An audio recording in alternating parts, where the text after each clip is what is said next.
maulan na tanghali or hapon sa inyong lahat. So Piso Wi-Fi, si Madam. So yung Piso Wi-Fi, nandito kami guys sa Avenida Rizal. Ito yung barangay hall ng Molino 5. So dito yung Piso Wi-Fi. Yung Piso Wi-Fi nila ay maraming problema.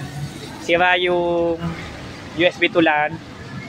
Yung mga antena ay ayan, watak-watak. Malapit na maputol. Tapos even yung LAN cable sa ano, medyo may kalumaan, nagloloko na rin. Tapos license, tinanggalan pa siya ng license nung gumawa. So yun, so medyo marami din problema. Actually, dalawang vendor yun, isa lang yung pinagawa niya sa amin. So ngayon ay okay na, gumagana na siya. Powered by Easy Wi-Fi, Easy Wi-Fi, bikinin mo eh.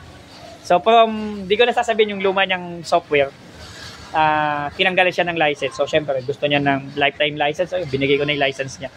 So sa mga taga Avenida Rizal, so dito kayo mag-Wi-Fi din. Dito lang no, sa Bakery, tapat ng Barangay Hall.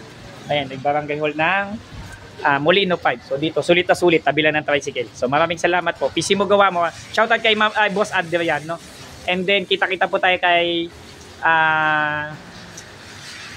Rancho Verde, kay Ma'am Amor, tsaka sa ano pala, October 1 na pala magpapabox si Ate Ses.